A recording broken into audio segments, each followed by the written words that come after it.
ನೋಡು, ಒಬ್ಬ IAS ಓದುವ ವಿದ್ಯಾರ್ಥಿಯ ಎಷ್ಟು ಗಂಟೆ ಅವಧಿಯಲ್ಲಿ ನಾನು ಸಿದ್ಧತೆಯನ್ನು ಮಾಡ್ಕೋಬೇಕು, ಎಷ್ಟು ಅವಧಿಯ ಸಿದ್ಧತೆ ಮುಖ್ಯ.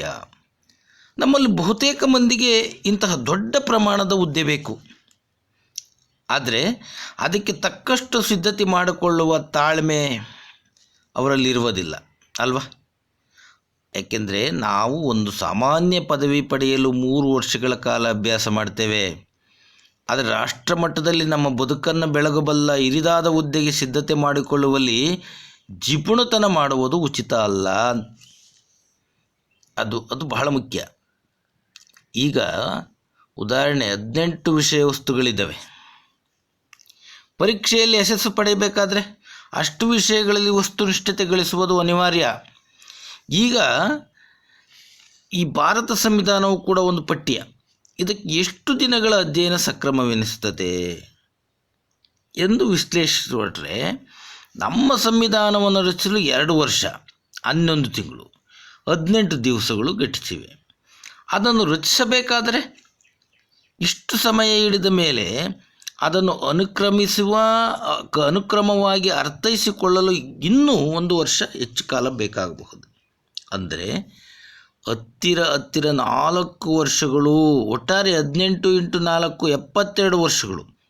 ಈ ಅಂಕಿಅಂಶಗಳನ್ನು ಗಮನಿಸಿದರೆ ನೀವು ಹೌಹಾರುವುದು ಸತ್ಯ, ಆದರೆ ಅಂಕಿಅಂಶವು ಸತ್ಯವಾದದ್ದೇ. ಅವಧಿಯ ಕ್ರಮಬದ್ಧಗೊಳಿಸುವುದು ಹೇಗೆ ಅಂತಕ್ಕಂಥದ್ದು. ಪರೀಕ್ಷಾರ್ಥಿಗಳೇ, ಈ 18 ವಿಷಯಗಳ ಮೌಲ್ಯವನ್ನು ಮೊದಲು ಪತ್ತೆ ಹಚ್ಕೊಳ್ಬೇಕು ನೀವು.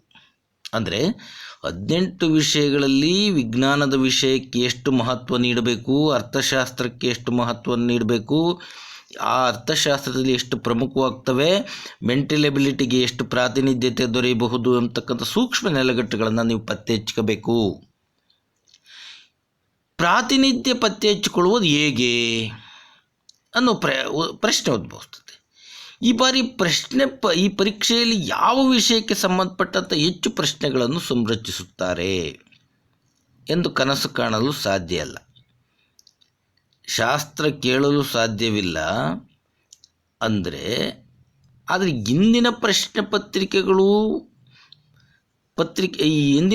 ಪತ್ರಿಕೆಗಳ ಮೊರೆ ಹೋಗಿ ಈ ಸೂಕ್ಷ್ಮಾಧ್ಯಯನವನ್ನು ಕೈಗೊಂಡ್ರೆ ನಮಗೆ ಪ್ರಾತಿನಿಧ್ಯದ ಸೂಕ್ಷ್ಮ ಚಿತ್ರಣ ದೊರಕುವುದರಲ್ಲಿ ಸಂದೇಹ ಇಲ್ಲ. ತದನಂತರ ಯಾವ್ಯಾವ ಸಬ್ಜೆಕ್ಟ್ಗಳು ಆಯಕಟ್ಟಿನಲ್ಲಿ ಉಳಿಯುತ್ತವೆ ಅಂತಕ್ಕಂಥದ್ದು ಗೋಚರ ಆಗ್ತಾ ಹೋಗ್ತದೆ. ಆಗ ನಾವು ಯಾವ ವಿಷಯಗಳನ್ನು ಎಷ್ಟು ಅಧ್ಯಯನ ಕೈಗೊಳ್ಳಬೇಕು ಅಂತಕ್ಕಂಥ ವಾಸ್ತವ ಚಿತ್ರಣ ದೊರಕ್ತತೆ.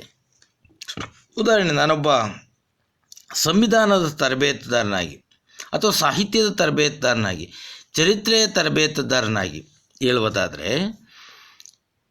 2008 2009 ಅಥವಾ 2012 19 UPSCಗೆ ಪ್ರಾಥಮಿಕ ಹಂತದ ಪರೀಕ್ಷೆಯಲ್ಲಿ ಸಂರಚನೆಯಾದ ಭಾರತ ಸಂವಿಧಾನದ ಪ್ರಶ್ನೆ ಪತ್ರಿಕೆಗಳನ್ನ ನೀವು ನೋಡ್ತಾ ಹೋದರೆ ಅಲ್ಲಿರ್ತಕ್ಕಂಥ ಅನೇಕ ಪ್ರಶ್ನೆಗಳು ಇದ್ದಾವೆ. ನನ್ನ ನೆನಪಿದೆ, ಭಾಳ ಪ್ರಶ್ನೆಗಳು ನಮ್ಮನ್ನು ಕಟ್ಟಿಕೊಡ್ತವೆ.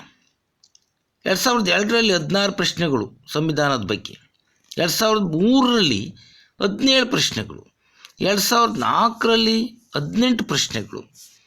ಹೀಗೆ ಹೆಚ್ಚುವರಿಯಾಗಿ 1, 2, 15 ಮೇಲ್ಪಟ್ಟಿದ್ದೇ ಇರ್ತವೆ. ಸಂವಿಧಾನದ ಪ್ರಶ್ನೆಗಳನ್ನು ನಿಖರವಾಗಿ ಅಂದಾಜು ಮಾಡಲು ಸಾಧ್ಯವಿಲ್ಲದಿದ್ದರೂ ನಾವು ಕನಿಷ್ಠ ಪ್ರಶ್ನೆಗಳನ್ನು ಬಹಳಷ್ಟು ವಸ್ತುನಿಷ್ಠವಾಗಿ ಗುರುತಕ್ಕಂಥದ್ದು ಮುಖ್ಯ. ಈ ಮೇಲಿನ ಪಟ್ಟಿಗಳ ಆಧಾರದ ಮೇಲೆ ಕನಿಷ್ಠ 10ಕ್ಕೆ ಕಡಿಮೆ ಇಲ್ಲದ ಪ್ರಶ್ನೆಗಳು ರಚನೆಯಾಗಿಯೇ ತೀರುತ್ತವೆ ಅಂತಕ್ಕಂಥದ್ದು. ಅಂದಮೇಲೆ 18 ವಿಷಯಗಳಲ್ಲಿ ಭಾರತ ಸಂವಿಧಾನದ ಒಂದು ಮಹತ್ವದ ಭಾಗ ಎನ್ನುವುದರಲ್ಲಿ ಉತ್ಪ್ರೇಕ್ಷೆ ಇಲ್ಲ. ಈ ನೆಲೆಯಲ್ಲಿ ಭಾರತ ಸಂವಿಧಾನವನ್ನು ವಸ್ತುನಿಷ್ಠವಾಗಿ ಅಧ್ಯಯನ ಮಾಡಿದರೆ 10 ಪ್ರಶ್ನೆಗಳಿಗೆ ಸಮರ್ಥ ಉತ್ತರ ಬರೆಯಲು ನಾವು ಸಮರ್ಥರಾಗ್ತೇವೆ ಅಂತಕ್ಕಂಥದ್ದು. ಈ ನಿಟ್ಟಿನಲ್ಲಿ ಎಲ್ಲ ವಿಷಯಗಳ ಪ್ರಬುದ್ಧ ಅಧ್ಯಯನಕ್ಕೆ ಪ್ರತಿ ಮುಖ್ಯ ವಿಷಯಕ್ಕೆ 3 ತಿಂಗಳು ಅಂದುಕೊಂಡರು ಮತ್ತು 2 ಹಂತದ ವಿಷಯಗಳಿಗೆ 2 ತಿಂಗಳು ಎಂದು ವಿಂಗಡಣೆ ಮಾಡಿಕೊಂಡಾಗ ಬಹುತೇಕ 10 × 3 30, 8 × 2 16 = 46 ತಿಂಗಳು. ಅಂದರೆ 3 ರಿಂದ 4 ವರ್ಷಗಳ ಅಧ್ಯಯನ ಅತ್ಯಂತ ಸೂಕ್ತವೆನಿಸುತ್ತದೆ ಅಂತಕ್ಕಂಥದ್ದು. ಬಹುತೇಕ ಮಂದಿ IAS IPS ಹುದ್ದೆಗಳನ್ನು ಪಡೆಯಲು 2-3 ಅಟೆಂಪ್ಟ್ಸ್ಗಳನ್ನು ತೆಗೆದುಕೊಳ್ತಾರೆ. ಏಕೆಂದರೆ ಮೇಲ್ಕಂಡಂತೆ ಕಡ್ಡಾಯವಾಗಿ 3-4 ವರ್ಷಗಳ ಅಧ್ಯಯನ ಅನಿವಾರ್ಯ. ಇದು ಪ್ರತಿಯೊಬ್ಬ ವಿದ್ಯಾರ್ಥಿ ಗಮನದಾಗಿರಬೇಕು. 3-4 ವರ್ಷ ಸತತವಾದ ಅಧ್ಯಯನ ಅನಿವಾರ್ಯ ಆಗಿರ್ತದೆ. ಒಟ್ಟಿನಲ್ಲಿ ಮೇಲಿನ ಸ್ವರ್ಗಕ್ಕೆ ಸಮಾನವಾದ ಹುದ್ದೆಯನ್ನು ಪಡೆಯ ಬಯಸುವವರು ಕಠಿಣ ಹಾದಿಯನ್ನು ಸವಿಸಬೇಕಾಗಿರ್ತಕ್ಕಂಥದ್ದು ವಾಸ್ತವ. ಕೇವಲ 1 ಅಥವಾ 2 ಪುಸ್ತಕಗಳಲ್ಲಿ ಸ್ಪರ್ಧಾತ್ಮಕ ಪರೀಕ್ಷೆಗಳನ್ನು ಪಾಸ್ ಮಾಡ್ತೇವೆ ಅಂತಕ್ಕಂಥ ಮೂಢನಂಬಿಕೆಯಿಂದ ಹೊರಬನ್ನಿ. ಮೊದಲು 10 ಪುಸ್ತಕ ಇಕ್ಕೊಂಡೇನೋ 11ನೇ ಪುಸ್ತಕ ಓದ್ಕೊಂತೀನಿ ಅನ್ನೋ ತಪ್ಪು. ಸತತ ಅಧ್ಯಯನ ಬೇಕಾಗುತ್ತೆ, ಅನೇಕ ಪುಸ್ತಕಗಳ ಅಧ್ಯಯನ ಬೇಕಾಗುತ್ತೆ. ಅಷ್ಟೇ ಅಲ್ಲ, ಕ್ರಮಬದ್ಧತೆ ಮತ್ತು ಸೂಕ್ಷ್ಮತೆ ಇಲ್ಲದೆ 10 ವರ್ಷಗಳ ಕಾಲ ಶ್ರಮಿಸಿದರೂ ವ್ಯರ್ಥ, ಹುದ್ದೆ ಪಡೆಯಲು ಸಾಧ್ಯವೇ ಇಲ್ಲ. ಆದ್ದರಿಂದ ಹಾರ್ಡ್ ವರ್ಕ್ ಬದಲು ಸ್ಮಾರ್ಟ್ ವರ್ಕಿಗೆ ಸಜ್ಜಾಗುವುದು ತುಂಬ ಒಳಿತು ಅಂತಕ್ಕಂಥದ್ದನ್ನ ನಾನು ಹೇಳಕ್ಕೆ ಬಯಸ್ತೇನೆ. ಹಾರ್ಡ್ ವರ್ಕಿನ ಈ ಸ್ಮಾರ್ಟ್ ವರ್ಕ್ ಇದೆಯಲ್ಲ, ಈ ಸ್ಮಾರ್ಟ್ ವರ್ಕ್ಗಳು ಮಾಡ್ತಾ ಹೋಗ್ಬೇಕು. ಈ ಸ್ಕ್ಯಾಟ್ ವರ್ಕ್ಗಳು ಎಷ್ಟಿರ್ತದೆ ಭಾಳ ಮುಖ್ಯ.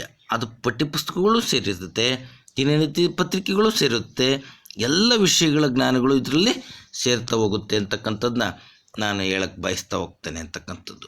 ಇಷ್ಟು ವಿಷಯಗಳು ತಮ್ಮ ಹುದ್ದೆಯ ಪೂರ್ವ ಪ್ರಾಥಮಿಕ ಆಲೋಚನೆಗಳಿಗೆ ಒತ್ತು ಕೊಡುತ್ತೆ ಅಂತ ಹೇಳ್ತಾ ಭಾವಿಸ್ತೇನೆ. ನಮಸ್ತೆ.